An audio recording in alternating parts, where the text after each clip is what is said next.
ونستغفره ونؤمن به ونتوكل عليه ونعوذ بالله من شرور أنفسنا ومن سيئات أعمالنا من يهده الله فلا مضل له ومن يضلله فلا هادي له ونشهد أن لا إله إلا الله وحده لا شريك له ونشهد أن محمدا عبده ورسوله الذي أرسله بالحق بشيرا ونذيرا وداعيا إلى الله بإذنه وسراجا وقمرا منيرا فقد قال الله تبارك وتعالى في كلامه المجيد والفرقانه الحميد أعوذ بالله من الشيطان الرجيم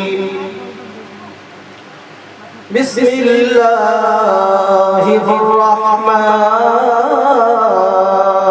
الرحيم من جاء بالحسنة فله أشر أمثالها ومن جاء بالسيئة فلا يجزى إلا مثلها وهم لا يظلمون وقال النبي صلى الله عليه وسلم إنما الأعمال بالنيات إن الله وملائكته يصلون على النبي يا أيها الذين آمنوا صلوا عليه وسلموا تسليما اللهم صل على سيدنا مولانا محمد وعلى آل سيدنا مولانا محمد কে বুঝিবে দুঃখ আমার নবী তুমি ছাড়া কাকে বোঝাই ব্যথা বেদনা তুমি ছাড়া কে বুঝিবে এ দুঃখ আমার নবী তুমি ছাড়া কাকে বোঝাই ব্যথা বেদনা নবী তুমি ছাড়া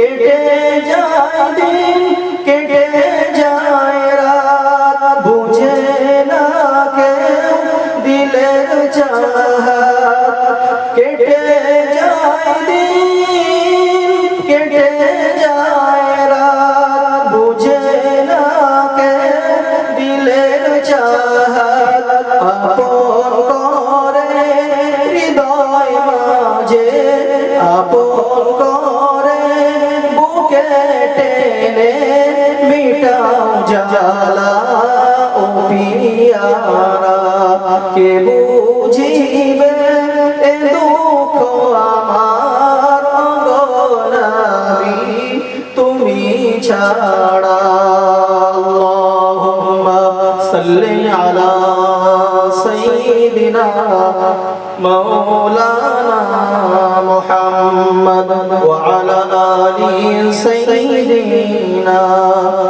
مولانا محمد تقبل مرجك لا إله إلا الله لا إله إلا الله لا إله إلا الله محمد رسول الله তোমার ইশারায় চন্দ্র ওঠে তোমার ইশারায় সূর্য ওঠে একটু জোরে বলেন না সুবহানাল্লাহ এই সূর্য চন্দ্র কার ইশারায় আল্লাহ তাআলার ইশারায় তোমার ইশারায় চন্দ্র ওঠে তোমার ইশারায় সূর্য ওঠে তুমি সবার আল্লাহ মহান লা ইলাহা ইল্লাল্লাহ হাসবি রাব্বি জাল্লাল্লাহ মা ফি কলবি গায়রুল্লাহ নূর মুহাম্মদ সাল্লাল্লাহু লা ইলাহা ইল্লাল্লাহ লা ইলাহা ইল্লাল্লাহ লা ইলাহা ইল্লাল্লাহ লা ইলাহা ইল্লাল্লাহ মুহাম্মাদুর রাসূলুল্লাহ। আলহামদুলিল্লাহ, সমস্ত প্রশংসা সেই মহিয়ান গরিয়ান সর্বশক্তিমান আল্লাহ পাক রব্বুল আলামিনের দরবারে, যিনি আমাদেরকে সমস্ত কাজ থেকে বিরত রেখে পবিত্র একটি মজলিসে বসার মতো সুযোগ করে দিয়েছেন। সেই রব্বুল আলামিনের দরবারে আমরা শুকরিয়া জ্ঞাপন করি। সকলে একবার বলে আলহামদুলিল্লাহ। তারপরে পরে জানাই যে নবীকে সৃষ্টি না করলে দুনিয়ার কোনো কিছু সৃষ্টি করতেন না। সেই নবীর প্রতি অসংখ্য দরুদ ও সালাম বর্ষিত হোক।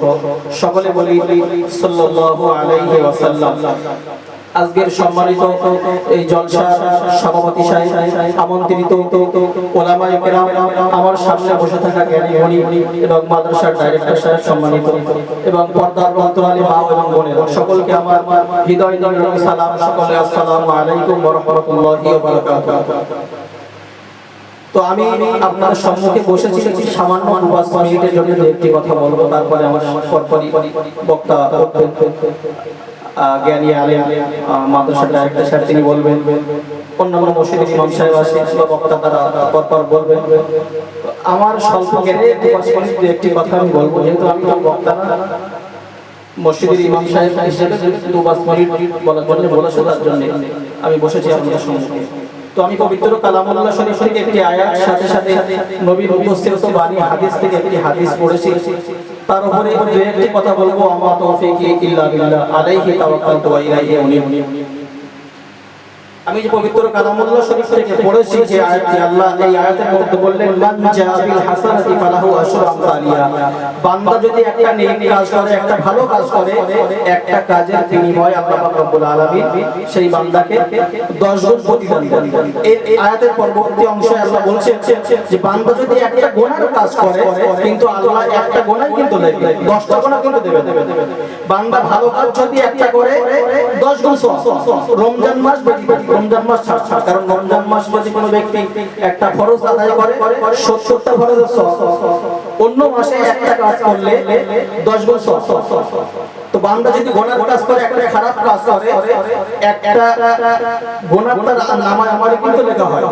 সাথে সাথে এই আয়াতের শেষে অংশে আল্লাহ বললেন ওহুম লা ইযলামুন, আমি বান্দাদের প্রতি জুলুম করি না, অত্যাচার করি না, জুলুম করি না। আল্লাহ আমাদেরকে জুলুম করে? আল্লাহ তো চায় আমাদের নেকি বা ছেড়ে দিতে। আল্লাহ আমাদেরকে ভালোবেসে তৈরি করেছেন। তো এই আয়াতের প্রতি এই রমজান মাস গেল, আমাদের মসজিদে ভরপুর লোক ছিল, মুসল্লি ছিল ভরপুর। রমজান মাস শেষ, ছুটি আর নামাজ পড়তে আসে, বিশেষ করে জুমার দিন 2 রাকাত নামাজ পড়েই ভাগ। এই আজকে জুমায় বলছেন যদি তারা সিলসিলার লোক হয়, সুন্নাতুল জামাতের লোক হয়, তাহলে জুমার নামাজ 22, আর যদি তাবলীগ জামাতের হয় তাহলে 18 রাকাত, কারণ তাবলীগ জামাতেরা 4 রাকাত পড়ে না, আগে যে হোক তারা পড়ে না। তো তারা কোন দলের লোক? যারা 2 রাকাত পড়ে বাইরে যায়, তারা এদিকেও না ওদিকেও না, মাঝখানে নাও মেয়ে ছেলে নাও বেটা ছেলে, মাঝখানে যেটা শেখ। কারণ জুমার নামাজ তো 22 রাকাত, আর তাবলীগ জামাত যেমন তারা বিশ্বাস করে 18 রাকাত পড়ে। তো তারা কোন জামাত বিশ্বাস করে বা কোন আকীদার লোক, আল্লাহ পাকই ভালো জানেন। তো নামাজ পড়তেই হবে, নামাজ ছাড় নাই, নামাজ পড়াই লাগবে। এই যে 10 গুণ করে সওয়াব আল্লাহ দেন নামাজ বিহীন। প্রথম তো মারা যাওয়ার পরে জান্নাতে গেলে আল্লাহ পাক কিয়ামতের দিন নামাজ সম্পর্কে আমাদের হিসাব নেবেন। এখন নামাজ শিখতে গেলে প্রথমে গোসল জানতে হবে। এমনও মানুষ আছে মসজিদে তারা গোসল সম্পর্কে জানে না, গোসলের করা ফরজ তাও জানে না, গোসল সম্পর্কে জানতে হবে। তারপরে ওযু শিখতে হবে, ওযুর করা ফরজ 4টে ফরজ তাও জানো। আপনারা যদি জিজ্ঞাসা করা হয় 100 এর মধ্যে 70 জন মানুষ বলতে পারবে 30% লোক হয়তো বলতে পারবে, বাদ বাকি 70%ই বলতে পারবে যে ওযু করা ফরজ, গোসলের করা ফরজ, নামাজ কিভাবে হয়। আর নামাজ পড়তে ভালো লাগে না, নামাজ পড়লে যে তৃপ্তি, কারণ তারা তো জানে নামাজের মধ্যে যে যদি বুঝে বুঝে পড়া যায়, তাশাহুদের মানেটা যদি বুঝে পড়া যায়, তাহলে তো পড়তে ভালো লাগে। আল্লাহর নবী যখন মিরাজে গিয়েছিলেন আল্লাহর কাছে দিদার করতে, তখন আল্লাহ পাকের কাছে আল্লাহ বললেন, হাবিব তুমি তো আমার কাছে এসেছো, আমার জন্য কি নিয়ে এসেছো? তখন নবী তিনটে কথা বলেছিলেন, আত্তাহিয়াতু লিল্লাহি ওয়াস সালাওয়াতু ওয়াত তাইয়্যিবাত, হে আমার মালিক, আমার মৌখিক ইবাদত, আমার শারীরিক ইবাদত, আমার আত্মিক ইবাদত তোমার জন্য। আমি মুখ দিয়ে যে সমস্ত ইবাদত করেছি, তাসবিহ তাহলিল করেছি, আমার শরীর দিয়ে যে সমস্ত ইবাদত করেছি, নামাজ পড়েছি, রোজা রেখেছি, আমি আমার আত্মিক ইবাদত, এই তিনটে ইবাদত তোমার জন্য। কটা কথা বলেছিলেন? তিনটে, যে আমার মৌখিক ইবাদত, আমার শারীরিক ইবাদত, আমার আত্মিক ইবাদত তোমার জন্য। তো যখন কোনো আত্মীয়র বাড়িতে তিনি যায়, কোনো উপহার নিয়ে যায়, তো আত্মীয়তার জন্য মেহমানদারি করে কি করে? এরপরে আল্লাহ বললেন মেহমানদারি কেমন করছেন, আসসালামু আলাইকা আইয়ুহান নবী ওয়া রাহমাতুল্লাহি ওয়া বারাকাতুহু, হাবিব তোমার উপর শান্তি রহমত করুণার ধারা বর্ষিত হোক। আল্লাহর নবী বললেন, আল্লাহ আমাকে তো একা দিলে হবে না, কারণ আমার উম্মতেরা আমাকে কত ভালোবাসে, তারা আমার জন্য কত কষ্ট করে, তাদেরকেও দিতে হবে, আমাকে একা দিলে হবে না। আমার জন্য আমার উম্মতের বেলাল, হামজা, অন্যান্য সমস্ত আমার সাহাবীরা আমার জন্য কত কষ্ট করে, তারা আমাকে ভালোবাসে, আমার সুন্নাতগুলো মেনে চলে, তাদেরও দিতে হবে। আল্লাহ পরবর্তীতে দিলেন, কাদের দিলেন? সে হলো কারা? আমরা। আসসালামু আলাইনা ওয়া আলা ইবাদিল্লাহিস সালিহিন, হাবিব দুঃখ নিও না, ব্যথা নিও না, যাও যারা তোমার সুন্নাতগুলো মেনে চলবে, তোমার দেখানো পথে চলবে, তাদেরকেও দিলাম, তাদের উপরেও শান্তি রহমত করুণার ধারা বর্ষিত হোক। সে কারা? আমরা। কারা বলেন? সে হলো আমরা। আমাদের উপরেও কি শান্তি রহমত করুণার ধারা বর্ষিত হোক। এই যে কথা হচ্ছিল আল্লাহর মধ্যে আর নবীর মধ্যে, দেখছিল কারা? ফেরেশতা দেখছিল কারা? তখন ফেরেশতারা বলে উঠল, আশহাদু আল্লা ইলাহা ইল্লাল্লাহু ওয়া আশহাদু আন্না মুহাম্মাদান আবদুহু ওয়া রাসূলুহু, আমরা সাক্ষ্য দিচ্ছি যে আল্লাহ ছাড়া কোনো মাবুদ নাই, হযরত মুহাম্মদ সাল্লাল্লাহু আলাইহি সাল্লাম হলেন আল্লাহ তাআলার বান্দা এবং রাসূল। একবার জোরে বলেন না সুবহানাল্লাহ। সুবহানাল্লাহ বললে কি লাভ? মন খুলে বলতে হবে। যদি কোনো বান্দা একবার সুবহানাল্লাহ বলে, আল্লাহ পাক খুশি হয়ে যায়, বান্দার প্রতি রাজি হয়ে যায়। আল্লাহ পাক রব্বুল আলামিন ফেরেশতাদেরকে ডেকে বলে, ও আমার ফেরেশতারা যাও, চলে যাও, যে বান্দা আমার পবিত্রতা বর্ণনা করলো, যাও ওই বান্দাকে তোমরা সমাজের মধ্যে পবিত্র বানিয়ে দাও। আর তার মন খুলে বলেন না সুবহানাল্লাহ। এই সুবহানাল্লাহ বললে আরো লাভ আছে। আল্লাহ পাক জান্নাতের মধ্যে একটা গাছ দেবে, সেই গাছটার ছায়া এত বড়, এতটা চওড়া হবে, যদি একটা মানে ঘোড়া তার সেই ছায়ার এই মাথা থেকে দৌড়াতে শুরু করে, এই মাথা থেকে ওই মাথা পর্যন্ত যেতে ৭০,০০০ বছর লাগবে। তো বান্দা যখন একবার সুবহানাল্লাহ বলবে, এরকম গাছ জান্নাতে। আর একবার মনে করে বলেন সুবহানাল্লাহ। তদুপরি কোনো বান্দা যদি একবার বলে আলহামদুলিল্লাহ, আল্লাহর প্রশংসা করে, আল্লাহর তারিফ করে, আল্লাহ পাক ওই বান্দার প্রতি আবার রাজি হয়ে যায়, খুশি হয়ে যায়। আল্লাহ পাক রব্বুল আলামিন ফেরেশতাদেরকে আবার ডেকে বলে, ও আমার ফেরেশতারা যাও, চলে যাও, যে বান্দা আমার প্রশংসা করলো, আমার তারিফ করলো, ওই বান্দাকে তোমরা সমাজের মধ্যে প্রশংসনীয় বানিয়ে দাও। আর একবার মন খুলে বলে আলহামদুলিল্লাহ।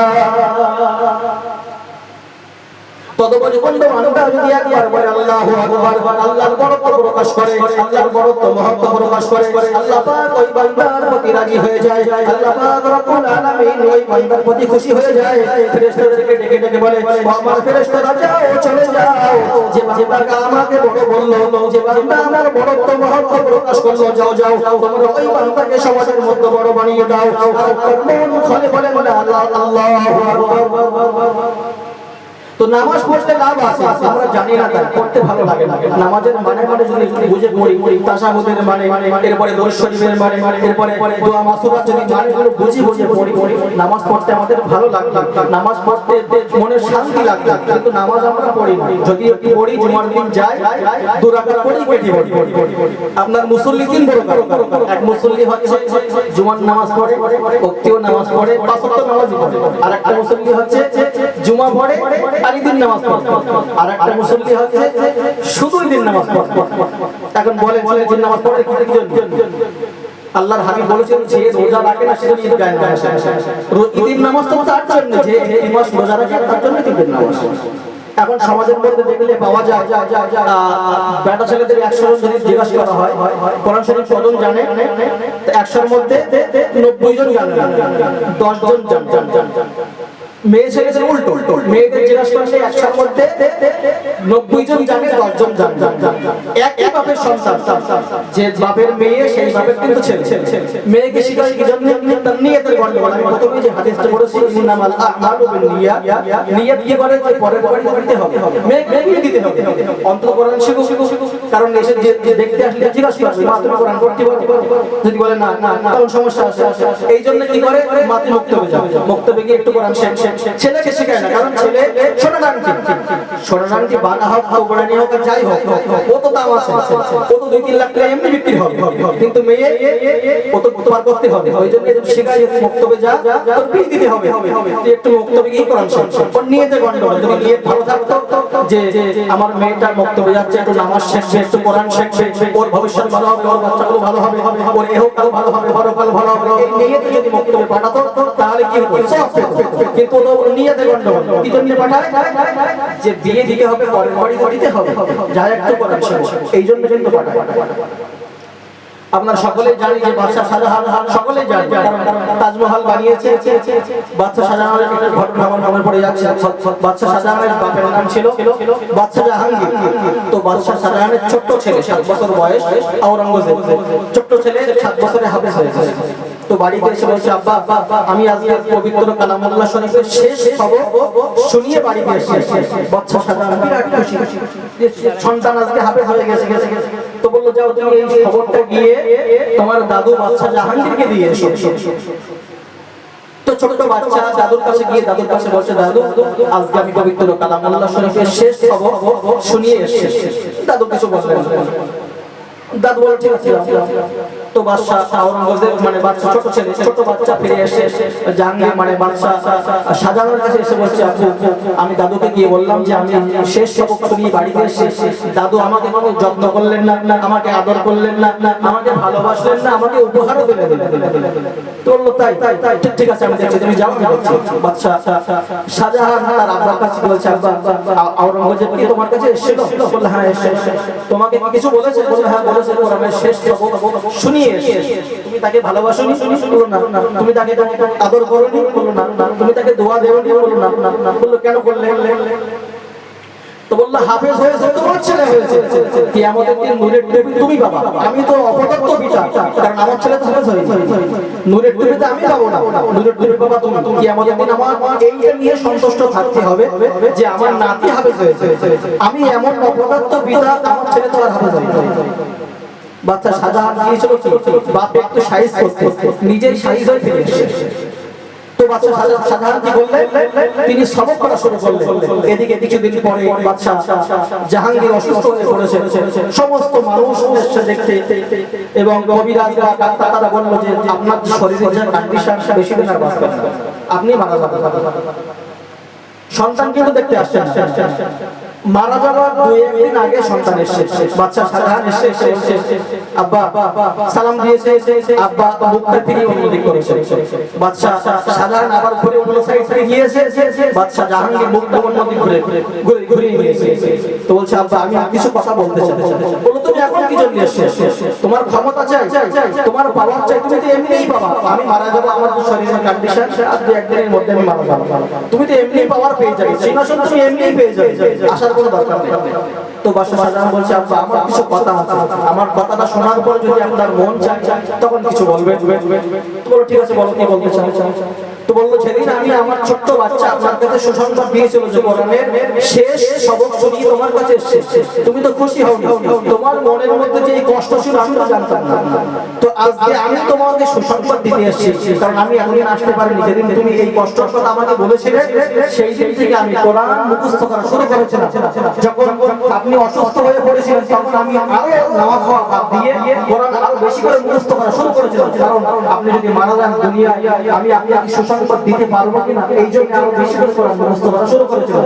তো আমি আপনাকে সুসংবাদ দিলাম, আপনার সন্তান আজকে পবিত্র কালামের শেষ সবকটা শুনিয়ে আপনার সামনে এসেছে, আপনিও কিয়ামতের দিন নূরের টুপি পাবেন। একবার মন করে বলেন না সুবহানাল্লাহ। তারা দুনিয়ার পাওয়া সত্ত্বেও আখিরাতকে গুছিয়েছি, আমরা সামান্য দুনিয়া একটু পেয়েছি, দুনিয়া ভুলে গেছি, মানে আখিরাতকে ভুলে গেছি, দুনিয়ার মায়া করে সব শেষ হয়ে গিয়েছে। দুনিয়ার ব্যস্ততা, যত রকম ব্যস্ততা আমরা দেখাই। নামাজ পড়তে গেলে যত কষ্ট, আপনার মসজিদ দুই রাকাত নামাজ পড়ে বেরিয়ে আসে। এটা হচ্ছে মুনাফিকের আলামত।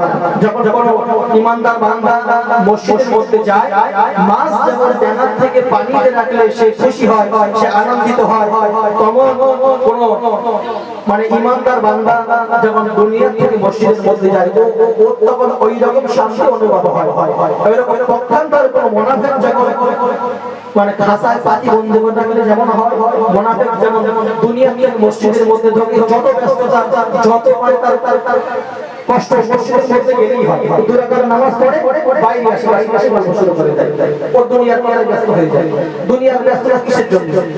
এই রোজার মাসে অনেক ভাই বলার পরে দাঁড়িয়ে রেখেছে, দাঁড়িয়ে রাখলে কি সওয়াব? আপনার দেখবেন প্রধানমন্ত্রী, সে তো এত বোঝে না, সে দাঁড়িয়ে রেখেছে। কেন রেখেছে? যে দাড়ি কাটলে চোখের পাওয়ার কমে যায়, আর দাড়ি কাটলে কি হয়?